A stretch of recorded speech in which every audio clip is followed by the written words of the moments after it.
Dear students, काफ़ी comments आ रही हैं, काफ़ी रिक्वायरमेंट है कि how to understand Rolle's theorem and mean value theorem.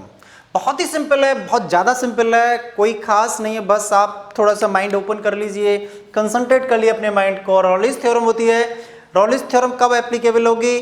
जब वो फॉलोइंग 3 कंडीशंस को सेटिस्फाई करेगी। Rolle's theorem applicable to function F such that A B belongs to R where A and B are real numbers. The following 3 conditions of Rolle's theorem is satisfies. कौन सी 3 conditions हैं? बहुत ही आसान है learn करने में। A B आपको दे ही रखा है, आप कर लीजिए ऐसे सी डी और ई, ये आपके समझने के लिए हैं। लेकिन फर्स्ट, सेकंड और थर्ड कौन कौन सी कंडीशन है? C. C means continuous, means F is continuous in C है तो यहां भी सी आएगा, मीन्स क्लोज इंटरवल। तो क्लोज इंटरवल ए बी पहला हो गया सी, सी मीन्स कंटिन्यूस। दूसरा डी, तो एफ इज डिफरेंशिएबल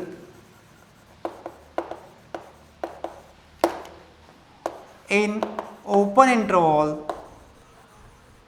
मैं लिख रहा हूं इंटरवल को इसलिए कि आपको लर्न रहे, ये A B.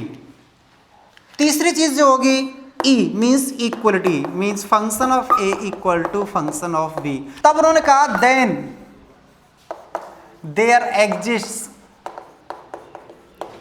Some C such that, बहुत ही सिंपल है, such that F dash C equal to 0। ये हो गई हमारी रॉलीज थ्योरम। बेटा जैसे कि हम बहुत सारी चीजें जीवन में देखते हैं पर हमें इग्नोर कर देते हैं। इन्होंने भी कोई नई चीज नहीं देखी थी, लेकिन उन्होंने नई सोच दी थी। जैसे कि न्यूटन के बारे में हम जानते हैं कि उन्होंने देखा कि कोई भी चीज ऊपर को फेंकते हैं तो वो नीचे की तरफ आती है। आप भी देखते हो, आप सोच लेते हैं हाँ तो नीचे ही तो आएगी, कौन सी ऊपर जा रही है। लेकिन नहीं, उन्होंने उस चीज को सोचा कि क्यों आ रही है, वाई, ऊपर क्यों नहीं जा रही, तो उन्होंने ग्रेविटेशनल फोर्स को निकाला। सिमिलरली इन्होंने भी कहा कि अगर हम कोई ग्राफ ड्रॉ करते हैं जो कंटिन्यूअस हो और डिफरेंशिएबल भी हो, जिसके पॉइंट ए और बी हों और जिनके फंक्शन दोनों इक्वल हों, तो कोई पॉइंट सी ऐसा निकलेगा जहां F dash C equal to 0 होगा। एफ डैश सी क्या है? Slope of tangent D Y upon D X, मतलब यहां पर D F upon D X equal to 0 होगा, मीन्स स्लोप 0 होगा। स्लोप 0 होगा तो ये एक्स एक्सिस के पैरेलल हो जाएगी। यहां कोई पॉइंट सी जरूर ऐसा कोई होगा ए और बी के बीच में जहां पर टेंजेंट 0 होगी। ये तो अब तो हमें लग रहा है कि यार तो सिंपल सी बात है, कौन सी नहीं कही है। सारी चीजें सिंपल होती हैं, सारी चीजें सिंपल होती हैं। जब चाइना में अलीबाबा नाम की वेबसाइट बनाई गई थी तो उससे पहले बहुत सारे, जैक मा से पहले भी बहुत सारे लोग थे जो जानते थे इस बात को, या आप जानते हैं। लेकिन उन्होंने सोचा कि इसे किस तरह एप्लीकेबल किया जा सकता है, इंटरनेट का क्या सदुपयोग किया जा सकता है। इंटरनेट आप भी चलाते हो, आप टिकटॉक बनाते हो और कुछ लोग उस पर रिसर्च करते हैं, इतना अंतर होता है। ऐसे इन्होंने सोचा कि हाँ जी कोई सी है जो उसके पैरेलल होगा, जहां पर एफ डैश सी 0 होगा, लेकिन कंडीशन थी कि F A equal to F B होना चाहिए और जो कंटिन्यूटी है वो क्लोज इंटरवल के अंदर होनी चाहिए, मतलब यहां से लेके यहां तक। डिफरेंशिएबिलिटी है वो ए और बी इंक्लूड नहीं होगा, ए और बी के बीच में होगी। तब कोई पॉइंट सी ऐसा जरूर होगा जहां पर स्लोप 0 होगा। क्या कुछ नया किया, ये तो आप भी जानते हैं कि कोई पॉइंट तो होगा जहां पे सीधा होगा। ये अगर मैंने कोई कर्व लिया और मैं ऐसे पॉइंट खींच रहा हूं, इस पे टेंजेंट खींच दी, यहां टेंजेंट खींच दी, यहां खींच दी, तो कोई ना कोई टेंजेंट तो ऐसी होगी जो एक्स एक्सिस के पैरेलल होगी।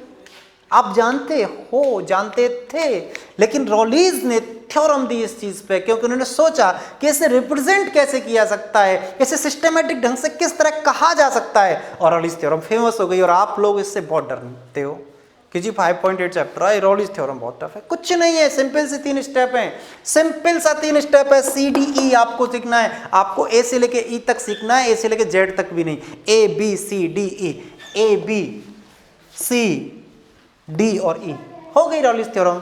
अब दूसरा फंक्शन देखिए, दूसरा ग्राफ रिप्रेजेंट करके बताता हूं मैं आपको। कोई ग्राफ इस तरह भी हो सकता है, यहाँ भी मान लीजिए ए पॉइंट है और ये बी पॉइंट है और बी पॉइंट, इसके फंक्शन की वैल्यू ए है और इसके फंक्शन की वैल्यू बी है, तो कोई सी ए और बी के बीच में जरूर होगा जो टेंजेंट का स्लोप 0 देगा, जो पैरेलल होगा एक्स एक्सिस के। उन्होंने कहा देयर एग्जिस्ट सम क्यों कहा, वन क्यों नहीं कहा, सम क्यों कहा, क्योंकि कोई कोई फंक्शन कंटिन्यूटी एंड डिफरेंशिएबिलिटी ऐसा भी हो जाता है। याद है ना आपको, ये मान लीजिए बी पॉइंट है और ये मान लीजिए ए पॉइंट है, तब इनके बीच में भी कोई तो सी ऐसे होंगे जो एक्स एक्सिस से पैरेलल होंगे, तो यहां तो 2 सी निकल गए। तब इस डेफिनेशन में कहा है कि सम सी बिकॉज ये 1 and 2 some C such that F dash C equal to 0, some C है जहां पर F dash C means D F upon D X means slope of tangent 0 means जो भी हमारी टेंजेंट है, जो स्पर्श रेखा है, जो टच करती हुई लाइन जा रही है, वो एक्स एक्सिस के पैरेलल है। हो गई रॉलिन्स थ्योरम। इसी के बेस पर हम क्वेश्चन नंबर 2 फर्स्ट सबको कर सकते हैं। देखिए आपको मैंने बता दिया कि कंटिन्यूअस के लिए क्लोज इंटरवल, क्योंकि सी से सी मैच कर रही है। अब डिफरेंशिएबिलिटी के लिए ओपन इंटरवल क्यों लिया है, क्योंकि देखो अगर इस तरह से मैं ग्राफ बनाता हूं तो ये ए और बी के पॉइंट हो गए। अगर डिफरेंशिएबिलिटी मतलब D Y upon D X, तो अगर एंड पॉइंट मैंने ले लिए ए और बी, तो इन पे देखिए ऐसे ऐसे ऐसे इस तरह से इन्फिनिटी टेंजेंट्स खींची जा सकती हैं। इसलिए डिफरेंशिएबिलिटी के लिए हम इंटरवल ए और बी लेते हैं ओपन में, जिससे कि ए और बी इंक्लूड ना रहें, ठीक है ना। इसलिए ध्यान रखना है कि कंटिन्यूटी के लिए क्लोज इंटरवल और डिफरेंशिएबिलिटी के ओपन इंटरवल क्यों लिया है, कभी कोई पूछ ले तो आपको बताना है, क्योंकि एंड पॉइंट पर अगर हम टेंजेंट निकालेंगे तो इन्फिनिटी टेंजेंट्स आएंगी, तो इसलिए हम एंड पॉइंट को डिफरेंशिएबिलिटी में काउंट नहीं करते हैं। तो करते हैं हम question number first, question number second. Question number 1 आप देखिएगा किस तरह से किया है हमने। अभी हमने पढ़ा रॉलिन्स थ्योरम के बारे में और इससे पहले का एक वीडियो भी हम अपलोड कर चुके हैं, इंट्रोडक्शन ऑफ 5.8। अब अप्लाई करते हैं हम रॉलिन्स थ्योरम जो हमने पढ़ी है उस एप्लीकेशन को, कि ये क्वेश्चन किस तरह से सॉल्व होना है। तो सॉल्व करते हैं हम क्वेश्चन नंबर 1। सबसे पहले चेक करेंगे हम, तो क्या लिखेंगे यहाँ first, given function is polynomial so it is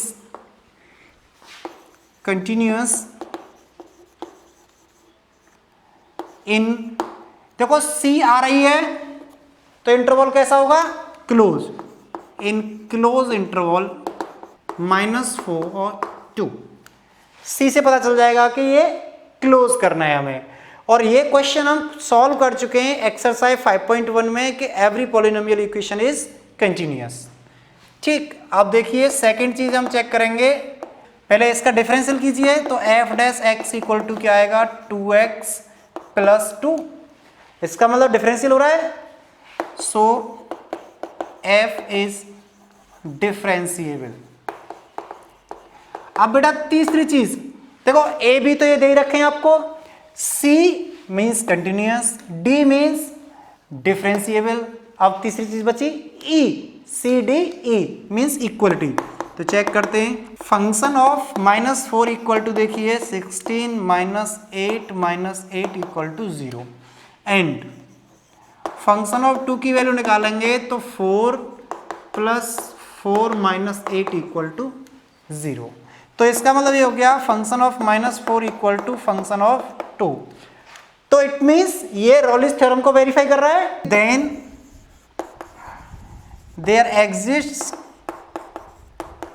some C, कहां से लेंगे सी को, ओपन इंटरवल -4 और 2 में से। Then there exists some C such that F dash C equal to 0। अब बेटा एफ डैश सी कहां से निकालेंगे, जहां एफ डैश एक्स है वहां एक्स सी है पर सी लिख दीजिए, तो क्या हो जाएगा 2c + 2 equal to 0। That implies, solve कर लेंगे तो 2c equal to -2, that c equal to -1 आ गया। यहां लिखेंगे किसके बीच में, -4 और 2 के बीच में होना चाहिए, है कि नहीं। मैंने बताया था आपको, ग्राफिकल इंटरप्रिटेशन भी किया था, रिप्रेजेंटेशन किया था कि किस तरह से सम सी एग्जिस्ट दिस फंक्शन। तो हम कह देंगे यहां पर सी एग्जिस्ट कर रहा है और सी की वैल्यू भी फाइंड आउट हो गई, तो हम कह देंगे hence given function verified Rolle's theorem. ठीक, अब इसके बाद आती है मीन वैल्यू थ्योरम, वो मैं क्वेश्चन नंबर 2 सॉल्व करने के बाद बताऊंगा, क्योंकि क्वेश्चन नंबर 3 में वो अप्लाई हो रही है तो वो जल्दी समझ में आएगी। रॉलीज थ्योरम बहुत ही सिंपल, CDE आपको 3 अक्षर मन में याद कर लेने, लिखने कहीं नहीं है। CDE continuity, differentiability and equality. CDE continuity, differentiability and equality, ये चीज हमारी रॉलीज थ्योरम में आपको याद करनी है। देखिए, C for continuity, D for differentiability and E for equality. तो चेक करते हैं, क्वेश्चन नंबर 2 का फर्स्ट पार्ट करते हैं। तो दे रखा है हमको function of x equal to greatest integer of x for x belongs to 5, 9। ठीक है ना, ये दे रखा है क्वेश्चन आपका। चलो ये चेक करते हैं। तो हम क्या लिखेंगे, सबसे पहले मन में करेंगे CDE, ABCD, AB मिल गई, CDE। चलो देखते हैं क्या होता है। सबसे पहले मन में देखिए कंटिन्यूअस है, नहीं है। क्यों नहीं है, क्योंकि ग्रेटेस्ट इंटीजर फंक्शन को हम पढ़ चुके हैं कि ये कंटिन्यूअस नहीं होता, क्योंकि ग्रेटेस्ट इंटीजर में से जब 5 माइनस करेंगे, LHL निकालेंगे, तो मान लीजिए 5 माइनस आपने किया, 5 माइनस 0.1 किया, तो ये आएगा 4.9, आएगा कि नहीं आएगा। और अगर इसका ग्रेटेस्ट इंटीजर निकालेंगे तो कितना आएगा, 4, जबकि 5.1 का ग्रेटेस्ट इंटीजर निकालेंगे तो कितना आएगा, 5। ये तो आपस में ही बराबर नहीं है, means LHL is not equal to RHL, so function is not continuous at 5, 9। तो लिख देंगे, जब कंटिन्यूअस नहीं है तो डिफरेंशिएबल तो हो ही नहीं सकता, तो लिख देंगे। देखिए, लिखने का सिंपल सा तरीका बता रहा हूं, द गिवन फंक्शन, और अगर आप अच्छी तरह लिख सकें तो the given greatest integer function, नहीं तो the given function neither continuous सी, तो इसका C आएगा, मतलब क्लोज।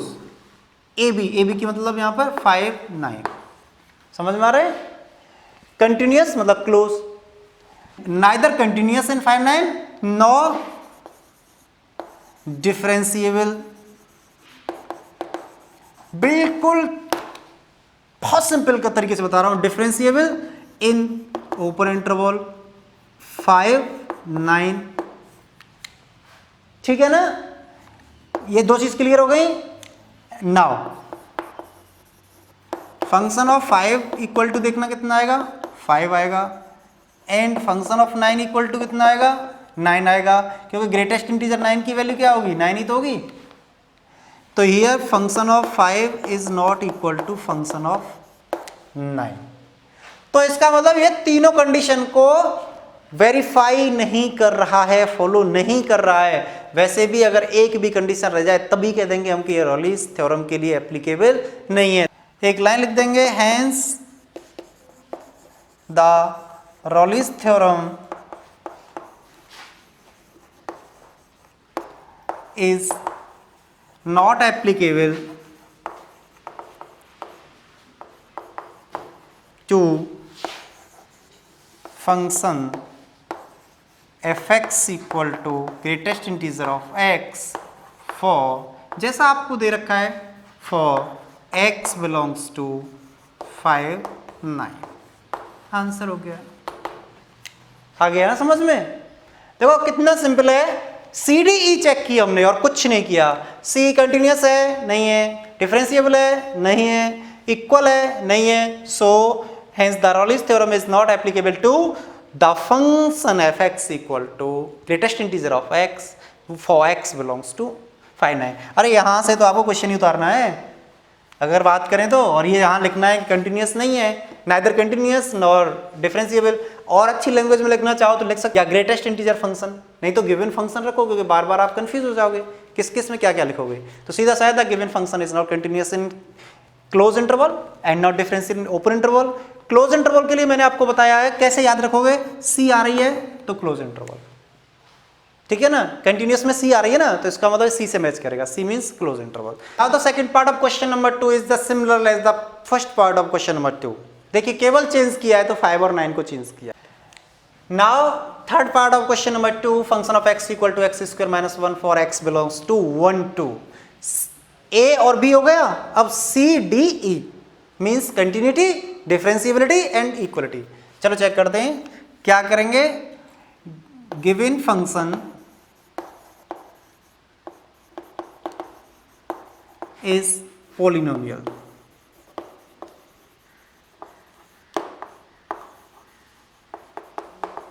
और पॉलिनोमियल फंक्शन कंटिन्यूस होता है, ठीक है ना।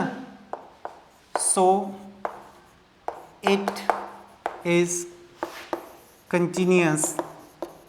इतना सिंपल कर दिया है मैंने आप लोगों के लिए। कंटिन्यूस सी तो कैसा इंटरवल आएगा, क्लोज, भाई सी से क्लोज। अच्छा एक पॉइंट हो गया कंटिन्यूटी का। और एफ डैश एक्स कितना होगा देखना जरा,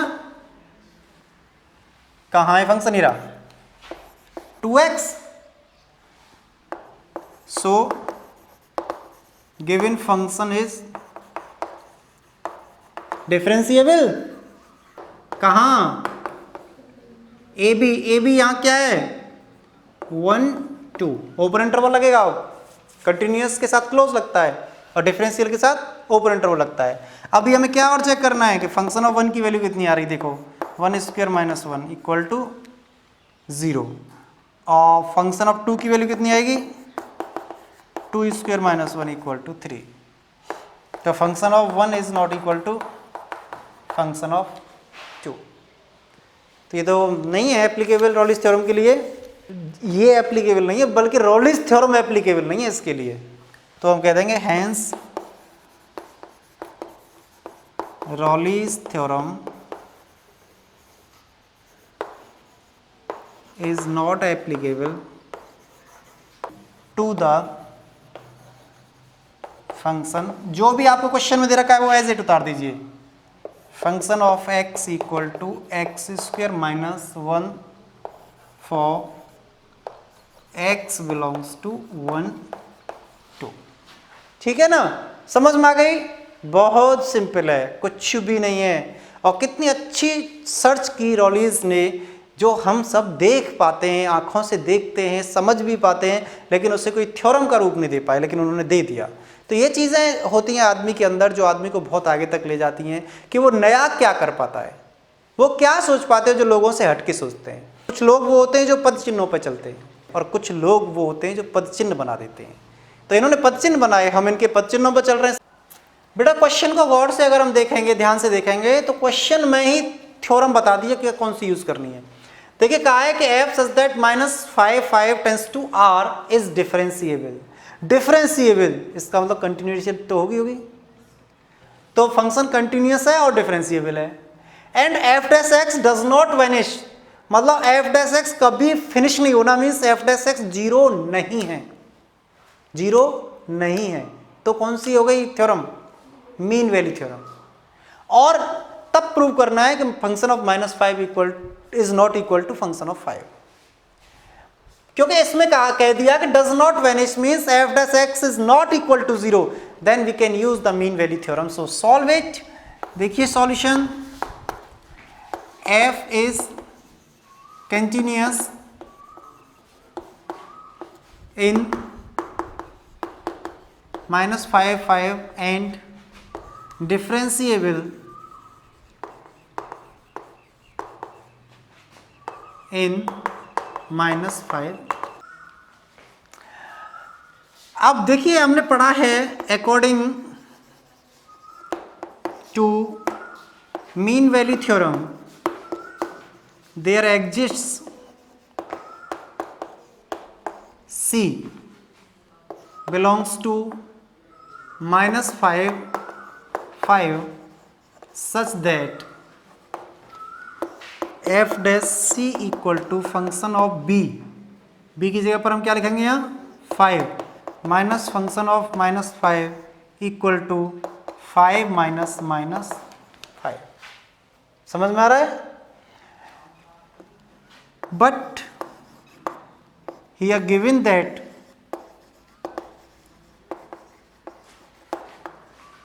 f dash x does not vanish anywhere means क्या हुआ कि f dash c की जो वैल्यू है means function of 5 minus function of -5 upon 5 minus -5 is not equal to 0. That implies function of 5 कभी भी इक्वल नहीं हो सकता फंक्शन ऑफ -5 के, क्योंकि ये तो 0 होने का नहीं है। अब ऊपर वाली संख्या 0 होगी तभी तो ये 0 आ सकती है, और ये कह रहा है कि ये 0 नहीं आएगी, तो नहीं आएगी तो इसका मतलब ये कभी भी आपस में इक्वल नहीं होने चाहिए, नहीं तो 0 आ जाएगी। अगर फंक्शन ऑफ 5 इक्वल हो गया फंक्शन ऑफ -5 के तो ये तो 0 हो जाएगा रिजल्ट, और हम कह रहे हैं 0 नहीं आना है, that means function of 5 is not equal to function of -5। यही प्रूव करने के लिए बोला था। सबसे पहले चेक करते हैं हम कंटिन्यूटी को। तो f is polynomial function,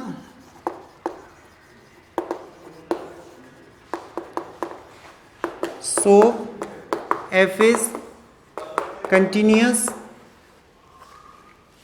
in closed interval 1 4।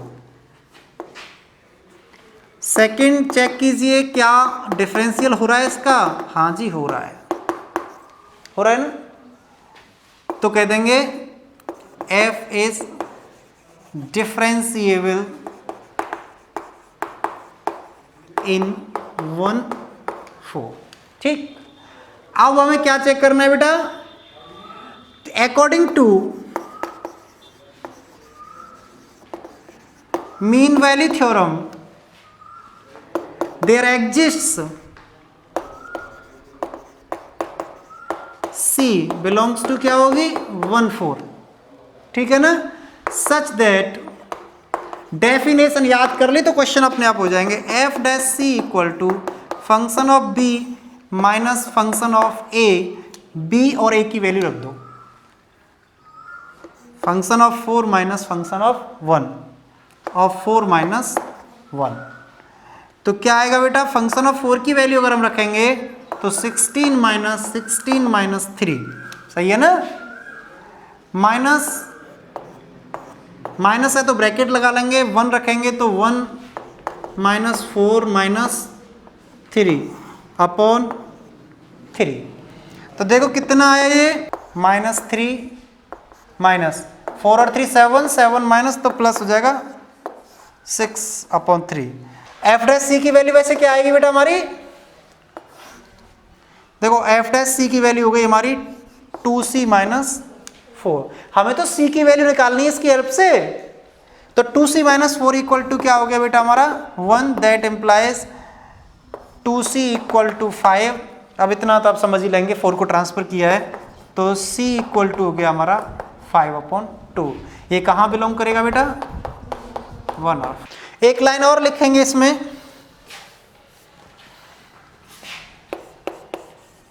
Hence the mean value theorem for fx equal to, पूरी लैंग्वेज जो क्वेश्चन दे रखा है x² minus 4x minus 3 for x belongs to 1 4 is verified. ठीक, question number 5, fx equal to x³ minus 5x² minus 3x for a equal to 1 and b equal to 3। आगे का question अलग है और पहले का क्वेश्चन है कि वेरीफाई करना है हमको मीन वैल्यू थ्योरम को। तो चलो चेक करते हैं। सबसे पहले f इज कंटिन्यूअस है, लिख लोगे आप क्योंकि पॉलिनोमियल है इसलिए कंटिन्यूअस है। अब तो इतने सारे क्वेश्चंस कर चुके हैं हम, because fx is polynomial function. ठीक है ना। सेकंड डिफरेंशियल करके देखो हो रहा है कि नहीं हो रहा। तो एफ इज, इंटरवल नहीं लिखा ना, इंटरवल लिखना है हमें सी के लिए close, is differentiable, open interval आएगा 1 3 लिख दिया।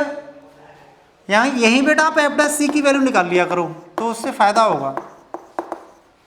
ठीक है ना, क्योंकि बाद में कंफ्यूज करता है। अब मीन वैल्यू थ्योरम हम भाई वेरीफाई करानी है, तो according to mean value theorem there exist some C, कहाँ होंगे वो 1 और 3 के बीच में, such that F dash C equal to function of B minus function of A upon B minus ए।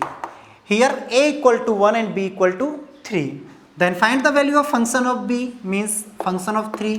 तो देखो 27 minus 45 minus 9, right, bracket close कर देंगे, माइनस फंक्शन ऑफ 1 की वैल्यू निकालिए तो 1 माइनस 5 माइनस 3 अपॉन 3 माइनस 1। यहाँ तक समझ में आ रहा है। तो देखिए क्या आया, ये हो गया 27 माइनस 54 प्लस का 7 अपॉन 2 इक्वल टू, देखो ये हो गया प्लस का 34 माइनस का 54 अपॉन 2, तो कितना आया 2, माइनस का बचेगा तो माइनस 10। ये किसके बराबर है बेटा, 3c² minus 10c minus 3, correct. अब हम क्या करेंगे, देखो मैंने अभी बताया था कि देयर एग्जिस्ट सम सी, सम मतलब इसका मतलब एक से ज्यादा। यहां पर ये क्वाड्रेटिक इक्वेशन है तो इसके रूट कितने आएंगे, 2 आएंगे। तो देखो सी की 2 वैल्यूज निकल के आएंगी, तो 3c² minus 10c minus 3 plus 10 equal to 0। मैंने 10 को इधर ट्रांसफर कर लिया। क्वेश्चन बन जाएगा हमारा 3c² minus 10c plus 7 equal to 0। Solve कर लेंगे बेटा, 7 और 3 का मल्टीप्लाई करेंगे और 7 और 3 10 होते हैं। बताओ फैक्टर क्या आएंगे, चलो आप नहीं बताओगे तो मैं करता हूँ, 3c² minus 3c minus 7c plus 7 equal to 0। तो देखो बेटा इसमें से 3c कॉमन लूँगा मैं तो क्या आएगा c माइनस 1, उसमें से माइनस 7 कॉमन लूँगा तो c minus 1 equal to 0। That implies c minus 1 और 3c माइनस 7 इक्वल टू 0। तो c की 2 वैल्यूज आई, c equal to 1 and c equal to 7 upon 3। अब देखो बेटा 1 और 3 के बीच में तो 1 तो नहीं आएगा, ठीक। So c equal to 7 upon 3 belongs to 1 3, क्योंकि ओपन इंटरवल है, क्लोज इंटरवल होता तो 1 आ जाता। Hence mean value theorem verified. ठीक है, अब भी क्वेश्चन पूरा नहीं हुआ है। अब नेक्स्ट पार्ट में बोल रहे हैं कि if F dash C equal to 0 तो सी की वैल्यूज निकालो। निकाल देंगे, क्या दिक्कत है, वेरीफाइड। यहां तो क्या मीन वैल्यू थ्योरम तो वेरीफाइड हो गई। नेक्स्ट पूछा है कि सी की किस वैल्यू पर एफ डैश सी की वैल्यू 0 होगी। 1 क्यों नहीं लिया, क्योंकि हमारा ओपन इंटरवल है, इस जगह पर ओपन इंटरवल हमारा काम दिया, ठीक। और इंटरवल दे रखा है आपको 1 एंड 3। तो आप सोचिए कि सबसे पहले तो एफ डैश सी 0 होने के लिए फंक्शन ऑफ 1 की वैल्यू फंक्शन ऑफ 3 के बराबर होनी चाहिए। मतलब कई इसके वो हैं कॉन्सेप्ट करने के। अगेन बताता हूं, इस क्वेश्चन में आपकी मेंटल एबिलिटी को चेक किया जा रहा है, आपके मानसिक स्तर को चेक किया जा रहा है, आपकी आईक्यू को चेक किया जा रहा है। क्लियर है, देखिए कि F dash C equal to 0 हमारी रॉलिस थ्योरम में होती है, मीन वैल्यू थ्योरम में नहीं होती, जनरली जो डेफिनेशन पढ़ी है हमने। दूसरा, अगर F dash C equal to 0 है, इसका मतलब function of A equal to function of B होना चाहिए। तो चलो चेक करते हैं। फंक्शन ऑफ 1 की वैल्यू देखिए क्या आएगी, 1 माइनस 5 माइनस 3 इक्वल टू गया माइनस 7।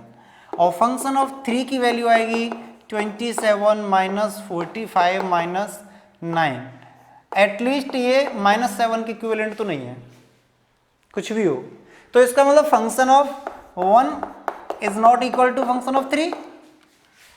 तो F dash C equal to 0 हो ही नहीं सकता, क्योंकि वहां भी function of B minus function of A है मीन वैल्यू थ्योरम में, तो इसलिए हमारा function of A equal to function of B होना चाहिए, लेकिन नहीं है। इतना सारा कॉपी में नहीं लिखना है, ये तो मैं आपको समझाने के लिए बता रहा हूँ, टेक्निक, मतलब 1 सेकंड में पता चल जाए कि ये इस सी की कोई वैल्यू है कि नहीं।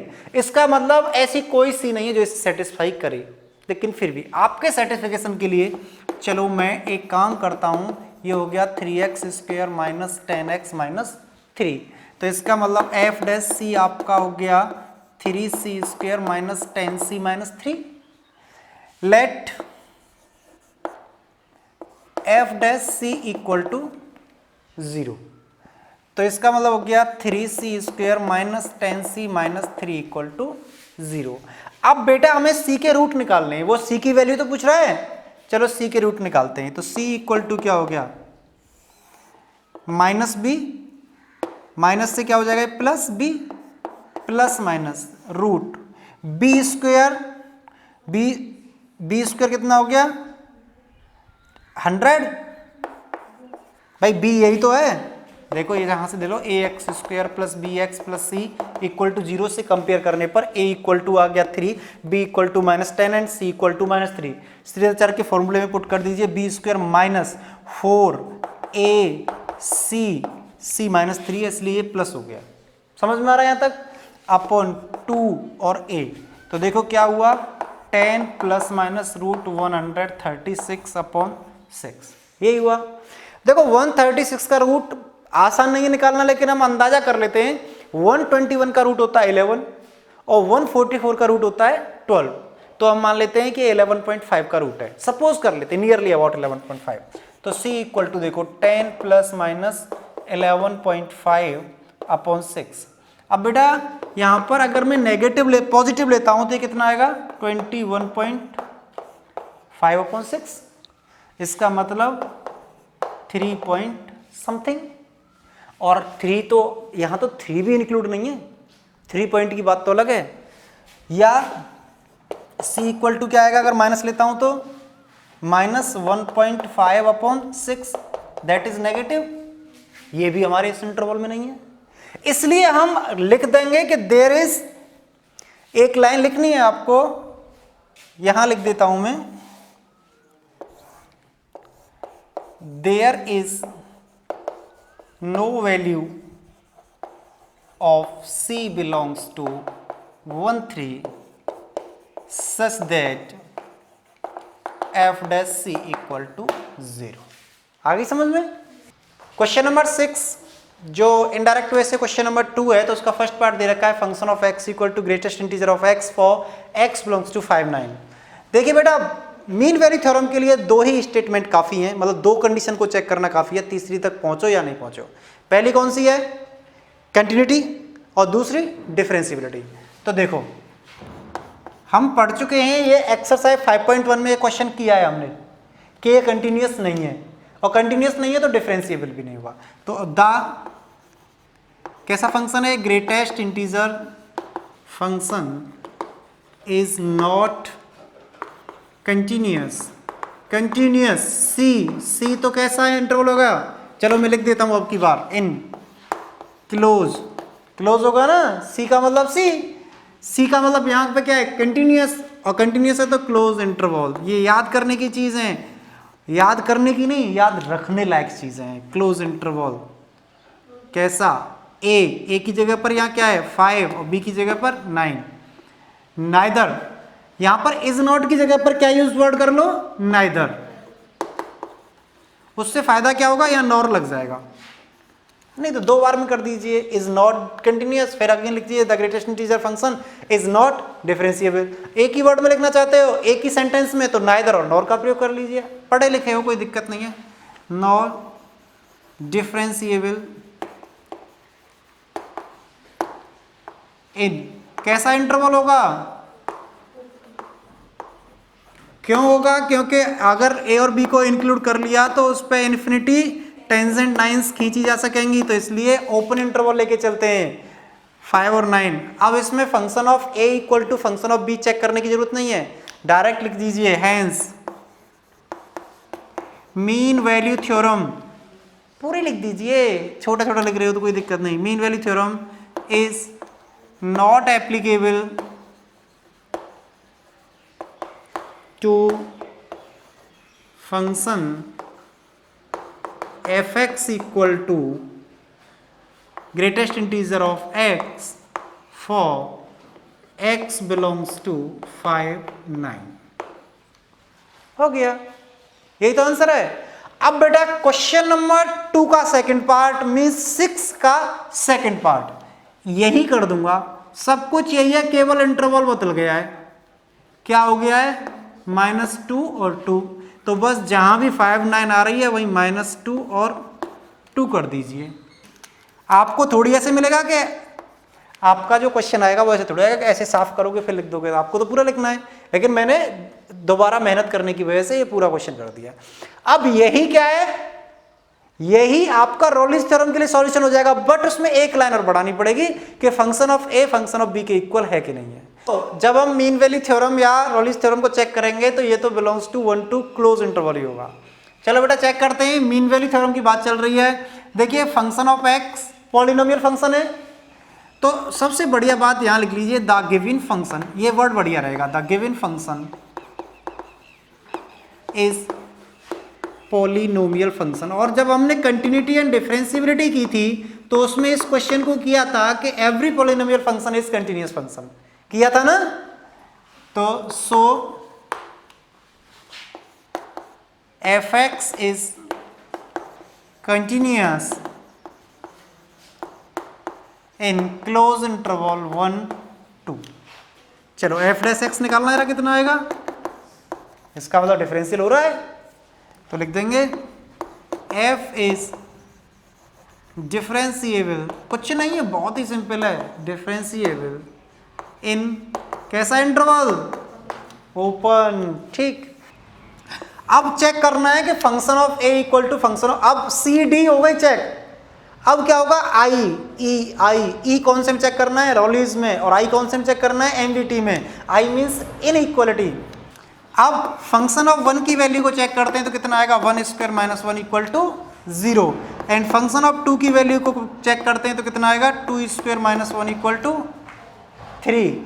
तो भैया यहाँ तो function of 1 is not equal to function of 2, it means mean value theorem की तीनों कंडीशन फॉलो हो गई, कंटिन्यूअस है, डिफरेंशिएबल है, बट इनइक्वल, मतलब इक्वल नहीं है, तो कह देंगे hence the mean value theorem is applicable to function of x equal to X square minus 1 for x belongs to 1 2। देखो बेटा उसने सिर्फ इतना पूछा है, एग्जामाइन द एप्लीकेबिलिटी, उसने एफ डैश सी की वैल्यू नहीं पूछी, एग्जामाइन द एप्लीकेबिलिटी, तो एप्लीकेबल है कि नहीं है। आप चाहो तो यहां लिख सकते हो such that F dash C equal to function of 2 minus function of 1 upon 2 minus 1, तो कितना आया, 3 माइनस 0 अपॉन 1 इक्वल टू 3। और लिख दो, इतना लिखना चाहो तो, applicable such that F dash C equal to 3।